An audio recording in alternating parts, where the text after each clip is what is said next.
furry legs pumping wildly beneath him, Zushiro made his way breathlessly through the demi-human quarter. Terror flooded his mind and he dared not glance behind, lest he'd discover the Crimson Harbinger stalking in his wake. His panicking heart would surely explode in his chest if it were the case. Zushiro did not know why she had come, only that she stood before him, eyes glowing with vermilion radiance across the threshold of the door. When next he woke, the dragon was being murdered, and Zushiro slipped out of the door amidst the commotion. She was not a bad dragon, he thought, but she was soon to be a dead dragon, and he did not wish to be next. He ran, past the goblins and the ogres, the lizardmen and the dwarves, along the street with its rows of tables.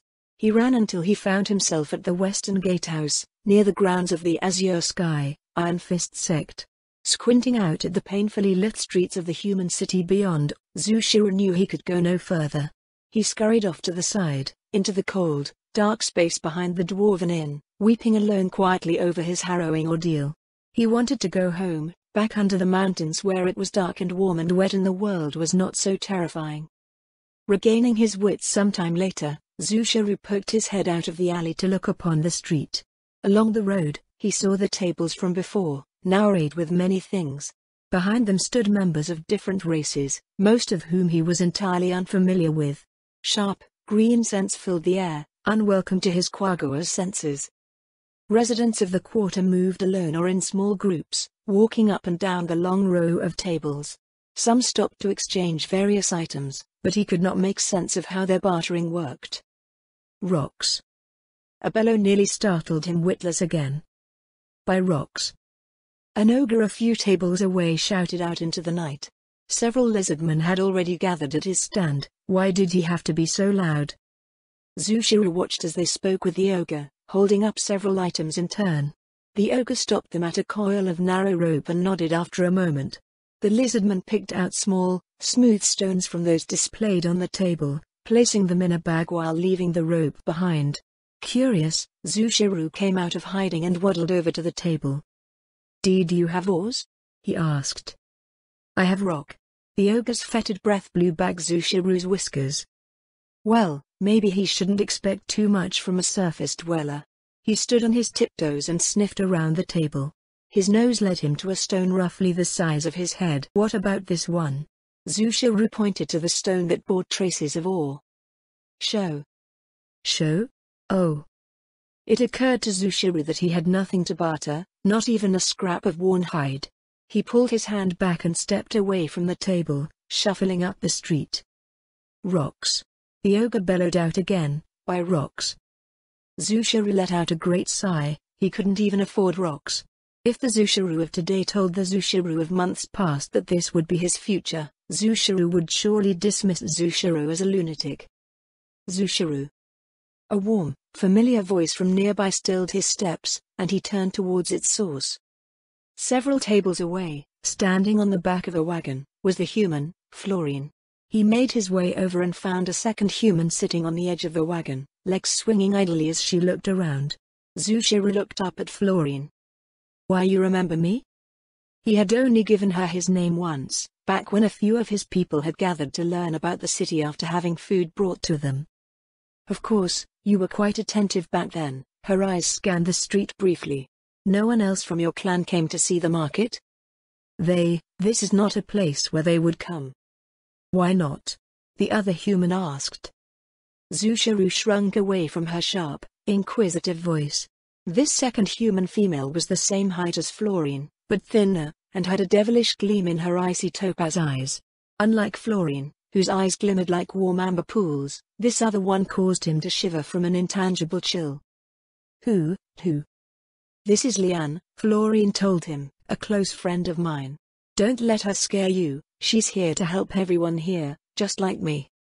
He looked back and forth between them, then recalled something he heard Master Tien mention. "Someone said that there is a Lady Garnier and a Lady Wagner here." "Hey, why does she go first?" "That would be us," Florine said. "Liane is Lady Wagner, and I'm Lady Garnier." "If you are styled in such a manner," Zushiro said carefully, "does that mean you are human lords?" "We are human nobles, yes," she replied. "Then, your clans, how large are they?" Our clans? If you're referring to how many subjects we each have under us, including the ones in the merchant companies, there should be around 11,000. Lian should be around 12,000. Something like that, Lady Wagner said. A quarter of mine are in the merchant companies, though. Zushiru's eyes threatened to roll out of their sockets, and he felt himself backing away. These two human lords had clans that rivaled even the great Quagoa clans from before the Day of Sorrow. Why did Lady Gonye call out to him? Was he actually allowed to speak to them? If he uttered one wrong word, the Zu-Eigen clan might be mercilessly crushed. The words spoken earlier in the night by the dead dragon must have been true. The people of this city were sly, veiling their strength and playing games of power that he had no idea about. He glanced over to Lady Gonye. He didn't want to believe it, but... So, back to my question, Lady Wagner said. Why won't the Quagoa come to the market? The smell. He hoped the answer would not offend. My kind will stay away from it. The two humans looked up and started sniffing the air. Ah, which smell? Lady Wagner asked. The smells that were brought in tonight, Zushiru explained. Our people live underground, so scents drifting down from the surface are a sign of danger. The smell of trees and other green things, like much of what these people have brought with them. Your people never visit the surface at all? Lady Gonye frowned. The surface is a dangerous place, Zushiru's voice was grim, for the day is bright and full of terrors. The two humans exchanged glances. Does that mean the Quagoa won't ever come to the market? Lady Gonye asked. Of this, I am uncertain, Zushiru answered, but even the scent of the timber being used for construction here makes many of my clanmates nervous. Why are you here then? Lady Wagner said. I was on another errand, and saw what was happening here. Zushiru didn't want to admit that he was fleeing for his life. Even the kind Lady Gonye might turn her gaze away. Such a coward had no right to speak to clan leaders. He shifted from foot to foot nervously as Lady Wagner leaned forward as if to examine him. In that case, she said in a low, conspiratorial tone, did you see anything you liked? I was looking at a stand with rocks, he replied, but then I realized that I had nothing to barter. That so? Her voice returned to normal, and she straightened in her seat. Well, let's go take a look. Lady Wagner hopped off of the wagon and strode off, and Zushiru felt a warm hand on his shoulder. He looked up to see Lady Gonye smiling down beside him. Shall we see what she's up to? She asked gently. They made their way back to the ogre and his rocks, but, by the time they reached the head of the line, over half of them were gone. He poked his head over the counter, but could not find the one he had sniffed out previously. It's not here anymore. He looked down at his feet. Now he had wasted everyone's time. May we take a look in the back? Lady Wagner asked. The ogre gave them a nod, and they went into an alley behind the table, where a large cart full of rocks awaited. Lady Wagner motioned to him, and Zushiru hopped on and started digging around. Pick out a half-dozen of the best ones, Lady Wagner said. 10 minutes later, a small row of rocks was placed on the table before the ogre. How much? Lady Wagner asked. The ogre held up a hand. Wow, discounts already? Or maybe he miscounted. You know there are 6 rocks here, right? The ogre frowned down at the row of rocks, but, in the end, held up 5 fingers again. Lady Gonye placed 5 copper coins in the ogre's hand, and they went on their way. Lady Wagner led them to a clear spot on the nearby terrace, where she plopped the stone she had been hefting onto the ground. Zushiru placed the 2 stones he had scooped up beside it, and Lady Gonye followed suit. The 3 stood around their perches, and Lady Wagner put her hands on her hips. So, she asked, why'd you pick these ones out? Because they had the best sense, Zushiru replied. Quagoa senses are probably much keener than human ones when it comes to this sort of thing, Lady Gonye told him. Could you please explain to us what each of these stones is, Zushiru? Zushiru lifted the closest one between his claws, holding it out. This one is mostly iron ore, he said. Our children need ores to grow out their fur, but it is expensive to deliver here. He set the rock back down and pointed to 3 others. These also contain iron ore, but not as much. Lady Wagner stroked her chin. What about these two that are left? There is something inside them. Something? Zushiru picked one of them up and started nibbling away at the stone. After several minutes, all that remained was a white, oblong lump with traces of purple veins. It was about the size of a riding lizard's egg, and he held the object up for inspection. You could smell that? Lady Wagner furrowed her brow. Yes? Okay, then what about the last one?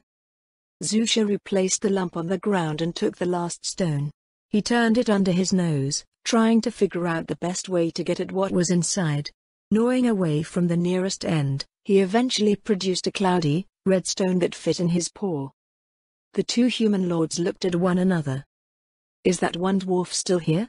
Lady Gonye asked. The lapidary? The lapidary should be around until the end of the week, Lady Wagner said. Want me to do it? Yes, please. Lady Wagner picked up the two items and walked off. What's going on? Zushiru asked. Where did Lady Wagner go? She went to sell what you found, Lady Gonye told him. They're worth more than what we paid for all of these rocks. Truly? He gaped. Lady Gonye offered a smile at his wonderment. If you know where to go with what you have, she replied, there's much that you can do. Was it very hard for you to locate those stones? No, it is normally done this way when we go out foraging in the tunnels. I see. Would you be able to do this for shipments from the Azalazia Mountains? I do not think it would work so well, Zushiru said. The ones that send the ores will have already kept such things for themselves. I suppose that makes sense. Lady Gonye shivered and drew the long piece of cloth draped over her shoulders around herself. So surface dwellers could get cold in this exposed world as well.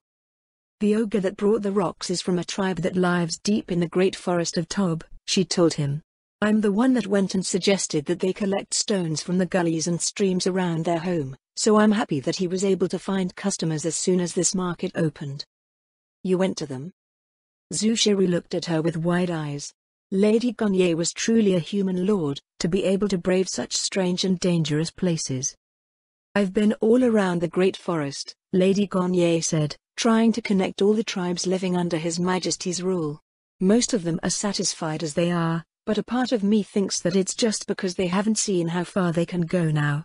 I managed to encourage a few dozen to come and bring the things that they liked from their homes to the city, thinking that they could provide what we humans wouldn't be able to think of for this quarter. So far, it appears to be a success, for those who have participated, at any rate. Lady Wagner reappeared, walking down the way towards them.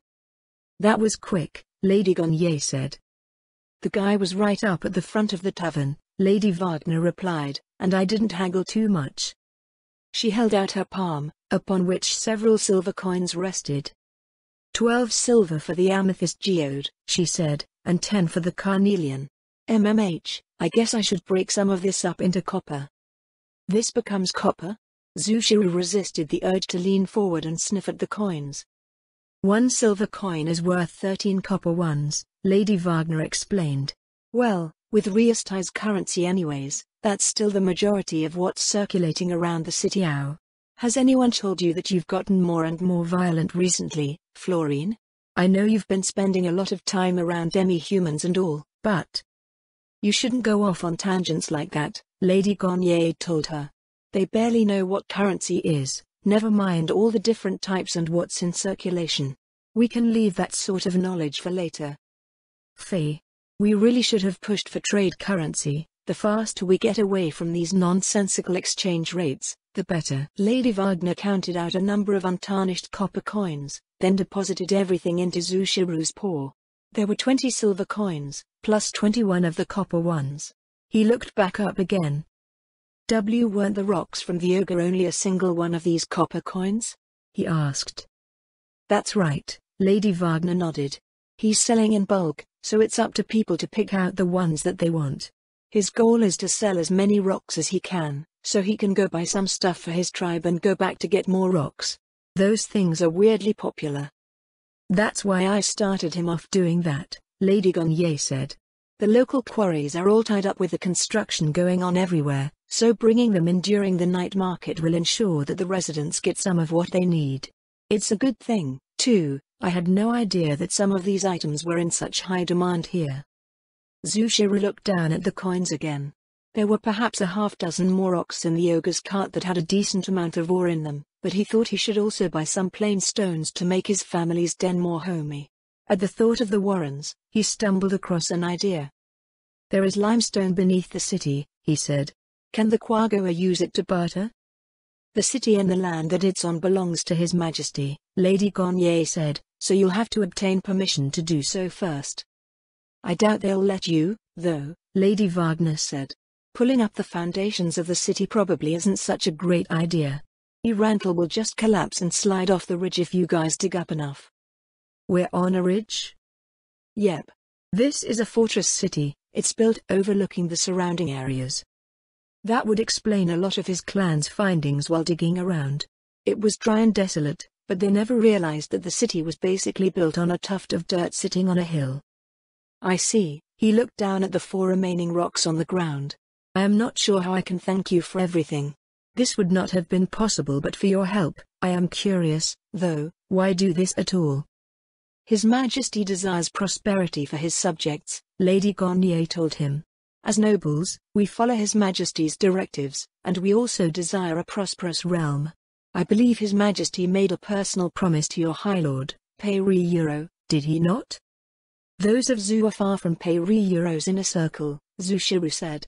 We do not know what agreements they have made, only that our entire clan was sent to this place, away from our beautiful homeland. I'm uncertain of your clan's circumstances, Lady Gonye said, but we've been worried about your people here since they arrived. Many of the other residents are slowly taking steps to find their own place here, but the Quagoa have some unique qualities that present barriers others would not have. You're worried? For us? But we are not of your clan. You are citizens of the Sorceress Kingdom, Lady Gonye smiled her warm smile, and that is what's most important. Her words were in drastic contrast to those of the dragon and felt far more substantial than those of Master Tian. Zushiru's mind told him that the dragon's words made more sense, but, somewhere in his heart, he wanted Lady Gonye's words to be true. His whiskers twitched as the words tugged at him. In the end, however, he could not forget the Crimson Harbinger in the Day of Sorrow. The world was a cold and brutal place, and it was better not to be drawn by such warm and comfortable feelings. Anyways, he dipped his head, you have my gratitude. I will work hard to repay your favor someday. Zushiru looked down at the 4 ore-bearing rocks, trying to figure out how to carry them home with a paw full of coins. Hold up. He looked up at Lady Wagner. We're not done with you yet, she told him. His hesitant gaze went from Lady Wagner to Lady Gonye, who only beamed back at him. Several hours later, Zushiru shuffled back home. Along the way, he crossed the elder watching over the disciples and their training. Oh, Shiru, you're back. Rumor is that you were eaten by a dragon. Not quite, Zuloru, he replied. Well, that is good.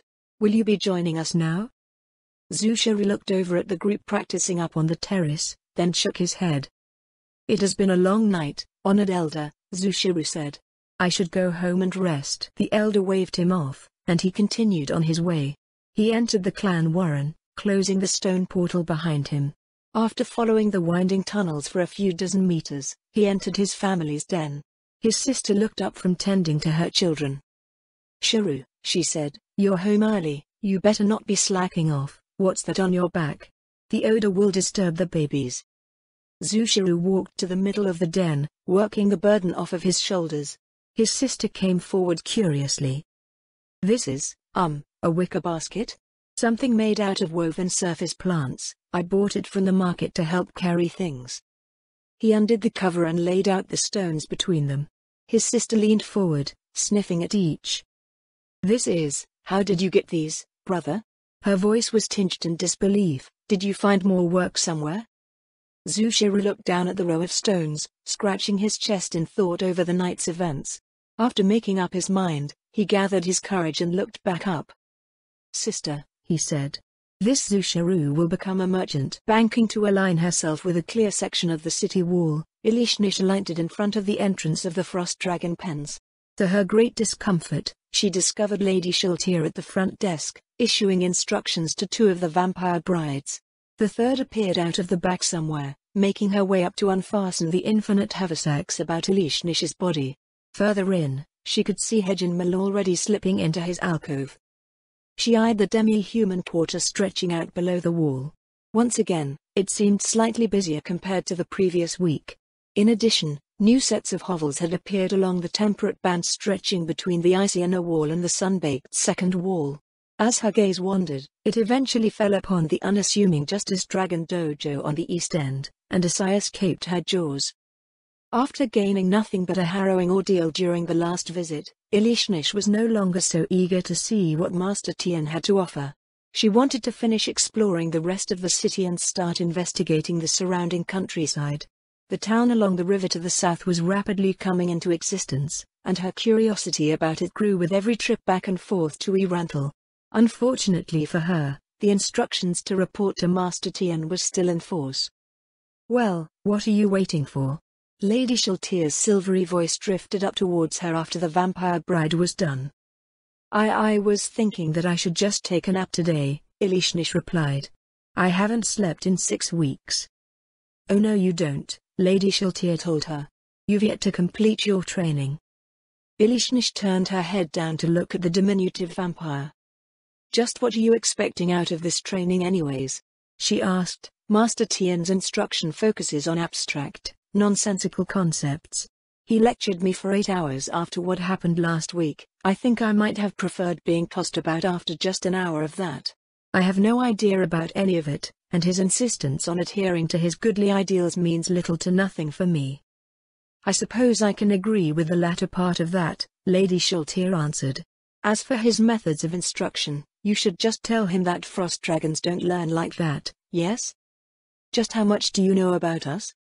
Don't underestimate the wisdom of Lord Peroncino." Lady Shaltir stuck out her chest proudly. "Albedo might have put your head on a spike over the desk here, but I know better." Her words made Elishnish realize that Lady Shaltir was actually extraordinarily effective at getting her point across whenever something about the Frost Dragon's conduct displeased her. Unlike the other beings in the city who constantly yelled and bickered and berated one another to no end over their faults and failures, Lady Shaltir appeared to understand that Frost Dragons only needed a single strong experience to nudge their behavior in a given direction. Did it mean that all of the circumstances surrounding the Frost Dragons were the result of careful calculations which accounted for their very nature?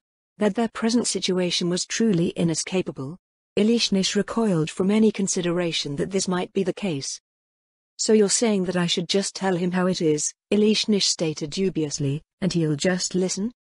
"Being what you are," Lady Shaltir said, "you should have already gathered enough to understand this. He'll certainly not cease with his whole goodly outlook on things, but his instruction should become more practical to you, at least." Maybe it was worth another try. At least she would know if it was working right away. Elishnish stretched her neck out over the edge of the wall, looking for a place to land. "You have the ability to change yourself, do you not?" Lady Shaltir asked from behind her. "Yes, but I don't see a point in that," Elishnish answered. "Being a dragon is best unless there's some objective better accomplished as something else. Don't you think that an adult frost dragon walking around on the street is a bit of an imposition?" "Not really." Elishnish located a clear space on one of the terraces. "I haven't had a single accident yet. My senses are far superior to those mortals down there, and I'm far more maneuverable." Despite her reply, Lady Shaltir only looked up at her expectantly. Elishnish sighed and started making her way towards the pens. "Where are you going?" "Changing." She walked past the broom closet and into the closest alcove. "What are you doing?" She turned around and asked Lady Shaltir, who had quietly followed her. "Watching." "What?" "I want to see." Sighs were quickly becoming the hallmark of her life. Elishnish turned to face the wall, and her voice quietly rose in song. Given that she had essentially vanished after her performance in the Frosty Beard, Elishnish settled upon becoming a human rather than a dwarf. She produced a small hand mirror from her bag and checked over her appearance. After ensuring that nothing was amiss, she walked past Lady Shaltir, whose crimson gaze pointedly followed her. A startled noise escaped Elishnish's lips when a hand gripped her rump and squeezed. She glanced over her shoulder with a hunted look. Lady Shaltir bore a lascivious smile, fingers of her open hand playing lightly in the air. "This appearance feels much better," Lady Shiltir said. Ilishnish suppressed a shiver and scurried away. She wove a spell song to conceal her presence before coming out into the open wall, then dropped down into an alley near the frosty beard. After looking around to see if there was anyone nearby, she dispelled the concealment and slipped into the modest pedestrian traffic on the main street. Ilishnish felt numerous stares upon her before she realized that she was the only human present, as far as she could tell. In hindsight, she should have chosen a demi-human race to alter herself into. Unable to do anything about it for the moment, Ilishnish preoccupied herself with looking over the market stands along the street. They were only partially occupied, which could be explained by the fact that many demi-humans were not active during the day, or at least preferred darker environments. Those out in the sun were cold-blooded, like a lizardman, or those without superior night vision. The quality of the goods was mostly unchanged, however, being simple crafts at most, and raw commodities piled haphazardly on the tables. Without anything of interest for her to linger over, she soon found herself on the other side of the demi-human quarter, in front of the Justice Dragon Dojo. She poked her head into the open entrance. Hello? Positioned as it was, the morning light did not penetrate the darkness of the hall. She sensed Master Tien near the back, examining a wall hanging. It seemed he had gotten another one from somewhere. Like the other, it seemed of little value. The old human turned around and strode towards the entrance at the sound of her voice. "A new student?" "It's me, Master Tien, Shiva." Despite the fact that he could not tell who she was, Ilishnish did not consider lying to him. That particular option had been beaten out of her the last time she was present, so she would not conceal the truth from Master Tien for the foreseeable future.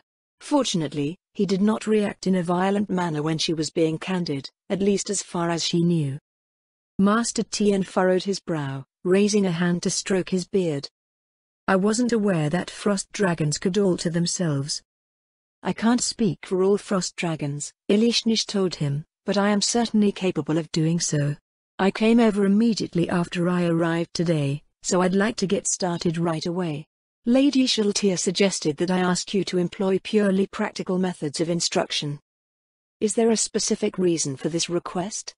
Master Tien asked. "Frost dragons learn far faster that way.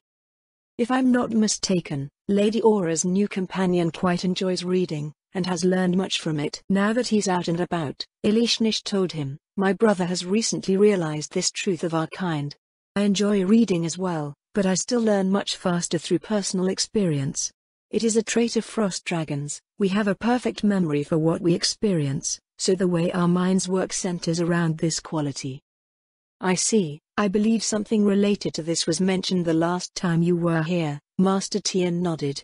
"Allow me a moment to retrieve a uniform." "A uniform?" "Yes," Master Tien replied. "Membership with the dojo comes with a uniform. I didn't offer one previously since I had none that were dragon-sized." "Dragons don't wear uniforms," Ilishnish told him, "or body armor of any kind, for that matter. Accessories are fine, but the rest is an unnecessary impediment."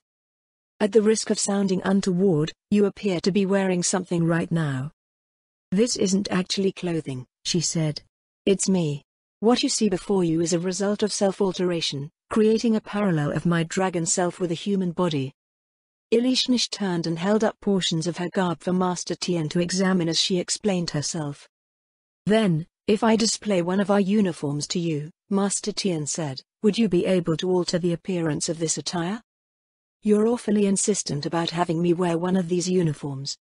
"It is an appropriate representation of your status as a disciple of this dojo," Master Tien said. "Do you not believe that one's appearance should suit the atmosphere of their circumstances?" "Fine," Ilishnish huffed, "go get one of your uniforms." Master Tien turned to walk off towards a side room, and Ilishnish went to the head of the training hall. The dragon-sized hole in the wall had been repaired, as was all the other damage that came with her being thrown about. She walked over to one of the wall hangings, trying to figure out what compelled the old man to collect such low-value articles. The sound of Master Tien clearing his throat behind her drew Ilishnish's attention away from the drab landscape. Over one of his arms was draped a uniform in two main parts, fashioned out of moderately thick fabric. The items seemed no more than what they appeared, without even a hint of enchantment. "Is there a name for these items?" she asked. "The white tunic is called Uwagi," Master Tien said as he handed it over. "The bottom, Hakama. These socks are Dabi. When I last visited Riastais, I found that there was a place with similar aesthetics to this dojo, so the garb should not be entirely unknown." In addition to the described articles, he handed over a belt made from the same, dark grey cloth as the Hakama. "Is there a name for this belt?" "It is an obi," Master Tien replied. "They come in many forms, so you may see others described as such." Elishnish examined the garments from every which way before going into a side room and adjusting her own. She returned to Master Tien and held her arms out to the sides. "How is it?" Master Tien walked slowly around her once, returning to stand in front of her. "You should close the neckline of your Uwagi to the collarbone, at the least," he said. "The colors should not be changed, either. Aside from that, I see no problems." "So this clothing you currently wear is a part of your natural armor?" "That's right," Elishnish replied, returning the uniform to its boring color scheme. "Though I'm currently human, I retain most of the traits of a frost dragon. Generally speaking, if I lack the associated appendages associated with certain functions, I cannot perform them. I have no wings at the moment, so I cannot fly naturally." "I believe I understand," Master Tien nodded. "It is not too dissimilar from how some heteromorphs function in their different appearances. If that is the case, I should worry less about damage to you and more about damage to the hall." Wait a minute. Why are you worried about that? You requested purely practical instruction, did you not? Ah. Master Tien folded his hands behind his waist. "Now then," he said. "I shall gauge your technique. Strike me in the abdomen with all of your might." Are you sure about that?" "Of course." Elishnish frowned slightly at the old human. Hitting a stupendously resilient vampire was one thing, but, as far as she knew, humans did not possess any durability of note.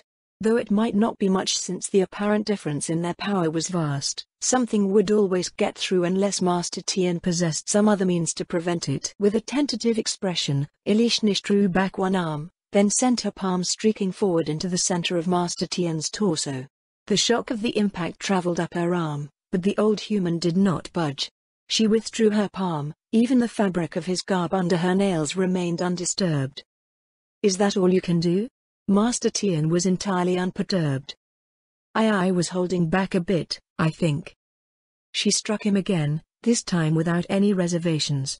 A dull thud reverberated throughout the hall. Again, Master Tien did not shift even 1 millimeter. A furrow appeared over her brow. "May I go out into the back, Master Tien?" Elishnish asked. "I'd like to confirm something." Master Tien nodded slightly, and Elishnish went out into the backyard. Stepping up to the wall, she reared back to hit it. "You will damage the wall if you strike it with the same force as previously." Elishnish looked around. In the end, she settled on giving the ground a good whack. The ground shuddered slightly, and a web of cracks emanated from where she left the deep impression of her hand. There appeared to be nothing wrong with her. If anything, she thought she was a bit stronger now. Master Tien spoke when she returned to the hall. "You have the strength that would be expected out of a dragon of your level," he said. "But it is only raw strength. You lack any technique in your form and movements." "Are you saying that I'm capable of doing more than that?" Elishnish perked up as she heard something useful. "I believe so," Master Tien said. "There is something I need to confirm first, however. When you attacked me, you did so with your palm, in a manner reminiscent of a dragon claw striking forward. Did you naturally do this?" "I suppose I did," Elishnish replied. "I didn't think about it, at any rate." "This should prove quite useful," he said. "When humanoids with no prominent natural weapons on their hands, like claws, strike for maximum damage, they will tend to naturally form a fist. Does this mean your current movements will translate in a similar fashion regardless of the appearance you assume?" Elishnish considered Master Tien's observation. It was not something that she had noted on her own, but as far as she could recall, he was correct. "Initially, yes," she replied. "Movements that are natural to other races would require some practice to adopt convincingly. I would need to factor in differences between species, like the shorter neck of a human, or lack of a tail. Also, there are various things that influence balance and posture that need to be addressed. Excellent, the strange gleam in Master Tian's eyes resurfaced. Since this is the case, we may proceed onwards with confidence. I will now demonstrate your last strike with proper martial technique, please pay close attention. Ulrich Blorf. Master Tian's palm made contact with her stomach for a split second before she streaked backwards. The world tumbled around her as she bounced off of the floor, glanced off of a pillar and careened through the air before landing with a thud on the opposite end of the hall. Ilishnish lay with her cheek on the polished floorboards for half a minute, staring at nothing in particular. Are you all right? Master Tian asked from the head of the hall. Maybe. It was just a tap, there was not much force in it at all. Between your damage reduction and the ring of regeneration, you should be perfectly fine by now. Yes, perfectly fine, Ilishnish said. But I have the suspicion that I will become unfine if I get up again, so I'll be laying here for a while. Have you thought of using platinum for your floors, by the way? It would feel much better than cedar to rest on. You should be focusing on what you've observed, Master Tian told her, and striving to perfect it yourself. So you're saying that you're going to be hitting me until I've memorized everything you want me to? Effectively, yes. I knew it, Ilishnish sighed. Well, it was by your request. Ilishnish was sent bouncing around the hall of the dojo more times than she cared to count. She did remember everything, however, so she was never sent flying in a certain way more than once. A part of herself grumbled over the fact that she had settled on that particular benefit. Her legs swept out, landing solidly against Master Tian's ribs. As always, she noticed no effects from her attack. Just what was this human's clothing made out of? There should have been some signs of wear by now.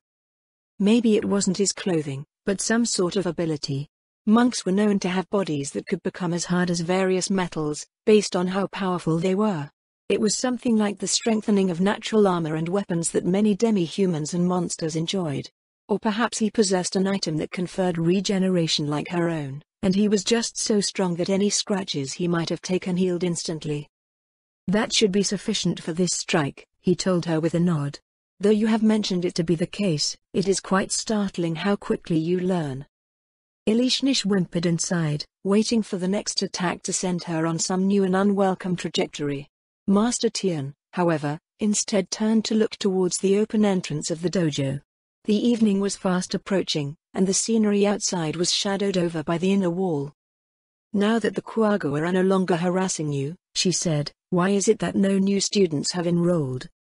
I admit that this is something that has been troubling me, Master Tian replied. I even had advertisements posted on billboards around the city. A shadow appeared in the entrance. Ilishnish looked over to find one of the humans that she saw in the market the previous week.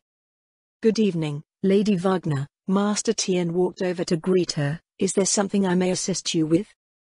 Nah, just stopping by to see how you were doing, she said, glancing around the interior. Looks like most of your students have gone home for the evening. Truth be told, Master Tian gestured to Ilishnish, she is currently my sole student. Though the local interference was cleared away with her a week ago, the continued lack of interest persists. Ah, you're kidding me, right? My words are not in jest, Lady Wagner, Master Tian said. I even went so far as to have these made and posted on the city billboards. Master Tian reached into his coat and withdrew a sheet of paper. Lady Wagner leaned forward to peer at it, and her cheery expression was subjected to a dire transformation. I hate to break it to you, Master Tian, she said after she straightened again, but your poster sucks. Is that so? Your crappy advertising aside, Lady Wagner's voice rolled right over him, it's impossible for you to not have more students when you have that here. The human female pointed towards Ilishnish, and Ilishnish looked behind her. Oh, don't give me that. Lady Wagner scowled, we already have one Florine Garnier in the city. She might do something to you if she finds out you're trying to muscle in on her territory. Ilishnish glanced nervously about. Was the other human that she saw really so powerful? She didn't even know what she might be doing to displease her. Hopefully, her current training would be enough to fight her off and escape. I am afraid I cannot follow your reasoning, Lady Wagner, Master Tian said from the side. Lady Wagner peered tiredly from Master Tian to Elishnish, then frowned down at the sheet of paper in her hand. "I'll be back in 30 minutes, she told Master Tian. "I'll fix this problem of yours, guaranteed." With that, she turned around, muttering darkly about something. Rather than wanting to help, she seemed more angry than anything else. Did I do something wrong?" Elishnish asked Master Tian. "Not that I am aware of," he replied. "I did not think the poster was so horrible either." "The Quagga performed their instruction outdoors," Elishnish offered. "They seem to add a few more students every time I arrive for a delivery at night." "Yes, I have noticed that," Master Tian nodded, "and I also believe it to be an excellent method to showcase the quality of the Justice Dragon Dojo. My hope was that we could conduct similar demonstrations once I trained a handful of students. Little did I know that finding those first few students would be a problem in itself. Since you're doing well so far, I thought that we might perform a small public demonstration the next time you're free." Elishnish tried to imagine what such a demonstration would entail, but she only saw herself being launched over the rooftops, smashed into the surroundings, and striking Master Tian to no effect. Not many races were anywhere near as durable or strong as dragons, so it would probably close the doors of his dojo for good. "Well, we still have a bit of time before that human comes back with whatever she's scheming." Elishnish bumped their conversation into a different direction. "Is there some greater objective to learning all of these techniques?" "There is," Master Tian nodded. "The purpose of what you've experienced thus far is to lay a foundation for the next step of your training, something that will be far more difficult to achieve." "Why would that be?" Elishnish asked. "Because I am a monk," Master Tian answered, "and not a dancer. I have no qualms instructing you in the aspects of the class that are most similar to my own, but you must figure out the rest as a bard." "You don't have any hints whatsoever?" "What I do know is that dancers' fighting form is an expression of their art, the flow of their attacks and movements akin to the steps of a dance. How this is accomplished, however, is beyond my area of expertise." "Does that mean my training is complete?" "Oh, no," Master Tian chuckled softly. "You still have much to learn. I have simply demonstrated a few of the basics. As I said, it is merely a foundation, something that I believe you will be able to build upon as you explore the artistic elements of your class. The journey to mastery will be long, and I will be here to provide instruction on what I can. You should also consider what avenues of research might provide you with insight towards your goals. Bards who fight in this fashion are quite rare, but bards as a whole exist in many walks of life. The ones who might point you in the right direction may be slipping beneath your notice, working in unassuming vocations." Lady Wagner returned right when she said she would, holding a large sign under one arm. "All right," she said. "Let's do this." She beckoned Elishnish over and stuck the sign in her hands. Master Tian leaned over to read what was painted upon it, a small frown forming behind his beard. Just us," Lady Wagner told him. "You'll need to stay here to welcome your new students." Lady Wagner pulled Elishnish away before Master Tian could say anything, leading her out of the western exit of the quarter. They crossed over into the common area of the city, following the stream of human pedestrians through the busy streets. "We're not staying in the demi-human quarter?" Elishnish asked. "Heck no," Lady Wagner replied. "There are way more people out here, and we're gonna be targeting humans anyways. What's your name, by the way?" "Shiva." "Shiva?" Lady Wagner glanced briefly over her shoulder. "Well, whatever. That's some sort of stage name?" "Yes, I'm a bard." Lady Wagner stopped on the street and turned around to face her. She peeked over Elishnish's shoulder before speaking. "I just had my people run around the city looking for a bard to make that sign," she said, "and he had one right there in his dojo? This is wrong on so many levels. What's so important about the sign?" "You're joking, right? Have you seen that poster of his?" Elishnish shook her head. Lady Wagner walked off again, leading them to a small plaza. Near the center, there was a large billboard with a few of the city folk gathered around. Lady Wagner gestured for her to take a look. Elishnish scanned through the myriad of colorful sheets with their exciting contents. When she finally found the poster for the Justice Dragon Dojo, her nose crinkled reflexively. "I know, right?" Lady Wagner muttered from behind crossed arms. Upon a severe piece of uncolored parchment were 2 blocks of equally severe black text. One consisted of what Lady Schultia had read out loud after she teleported Elishnish to the dojo. The second block, directions to the building. If she hadn't actively been looking out for it, she would have assumed that the ad was some old, washed-out article from months past. It seemed that some mistook it for just that, pasting their own posters partly over top. This sucks. Elishnish felt the sheer dullness of the poster reach out and slap her in the face. How could she be associated with something so bland? You can help make a better one later, Lady Wagner said, but, right now, you have a job to do. Lady Wagner brought her to the side of the street, gaze sweeping over the plaza. After a few minutes of meandering, they ended up standing close to the main thoroughfare, partly facing the traffic. Stand as straight as you can, she said. Elishnish did so, and Lady Wagner circled around her, brows drawn together as she focused on Elishnish's appearance. She pulled at bits of Elishnish's outfit from behind before coming back to the front. Cradling an elbow in one hand, she tapped her chin in contemplation. Then, she reached up and started pulling open the front of her yuwagi. What? Master Tien said that this uniform should be closed up to the collarbone. Don't you think it's better like this? Lady Wagner asked. Elishnish quickly scanned the plaza, comparing the female humans going about their business. After a brief assessment over how well they were received by other humans, she nodded. Yes, I believe this is superior. I knew you would, Lady Wagner. Bards wouldn't be caught dead looking all drab. Now, that signboard has some stuff on the back for reference. All you have to do is hold it up above your head and attract attention while saying something along the lines of what's written there. Actually, raise that signboard right now. She did so, and Lady Wagner started adjusting her outfit again. Elishnish did another comparison to the females around the plaza, and some uncertainty started to well up within her. Are you sure about this? Elishnish asked tentatively. Sure am, Lady Wagner said. This body of yours is a lethal weapon, that's how monks work, right? Her statement sounded right, yet wrong for some reason. I'm training to become some sort of dancer, I think. In that case, you're definitely perfect for this job, Lady Wagner gave her a wink. Just do your thing and your dojo will have plenty of new disciples. Her thing?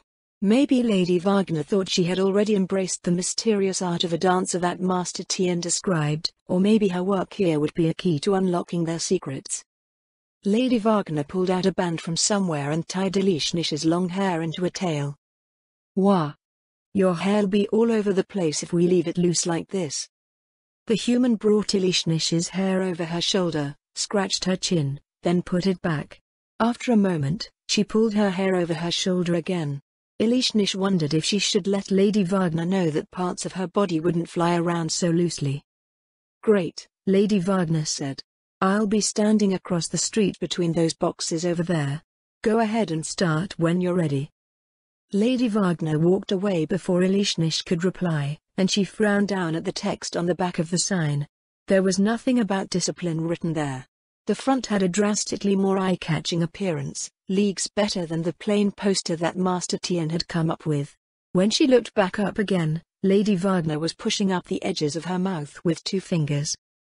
Smile? Got it. Clearing her throat, Elishnish smiled and held the sign over her head. Justice Dragon Dojo. Her voice floated out over the street. Lady Wagner motioned for her to keep going. Fun and exciting sessions for men and women. Grappling, holds, throws, get the body you want. Several passers-by slowed, turning their eyes on her. Despite it not sounding like much of what she did in the dojo, Elishnish supposed it was getting attention. Maybe humans liked getting tossed around? Across the way, Lady Wagner was making gestures with her hands, but Elishnish couldn't figure out what she wanted. An annoyed look formed on the human's face. She glanced back and forth briefly before hopping in place several times. Justice Dragon Dojo, Elishnish hopped several times. Fun and exciting sessions for men and women. Hop. A metallic thunk sounded from nearby. Elishnish looked over to find a human sprawled on the ground in front of a Death Knight's shield. Dozens of humans had stopped around her, but they paid no attention to the fallen man. I see. Ilishnish's lips formed into a slow smile, and she adjusted the timbre of her voice. 30 minutes later, Lady Wagner motioned for her to stop. She walked east, back towards the demi-human district, motioning for Ilishnish to follow. Did something happen? Ilishnish asked. Why did we stop? That was plenty, Lady Wagner said. I think you started using magic partway through there, too. Just a bit of advice, you should keep a handle on that sort of thing, especially when you're dealing with crowds. A few weeks ago, I think there was some bard spreading rumors about frost giants and the royal court got all up in arms about it. Is that so? Ilishnish turned her head away. I never realized. Well, thank you for the help. Do you think Master Tian will have some students now? I got a decent count, Lady Wagner said. A bunch might be too scared to go through the demi-human quarter, but we should still have a few. Just gotta get back to the dojo before Master Tian loses them. They entered the gatehouse, crossing from the brightly lit streets of the common area to the shadowed gloom of the demi-human quarter. While activity in the human part of the city was slowly winding down, the opposite was occurring in the demi-human quarter as residents came out of their shelters and merchants started to fill their stands. You know, you're pretty amazing, Shiva, Lady Wagner said as they made their way up the lane to the Justice Dragon Dojo, in various ways. You looking for work? I could always use a woman with your skills. I already work for Lady Shiltir, Ilishnish replied. No kidding? The human raised an eyebrow. I do some stuff for her from time to time. Sometimes things can get pretty crazy, but, overall, it's not bad. Ilishnish looked over in surprise. Lady Wagner did not look particularly strong, certainly not enough to survive Lady Shiltir. Still, she felt a small sense of kinship knowing that the human had also been subject to the callous vampire's whims. Really? Ilishnish said, I feel like she's squeezing me for everything I have. Lady Wagner snorted. Yeah, I bet.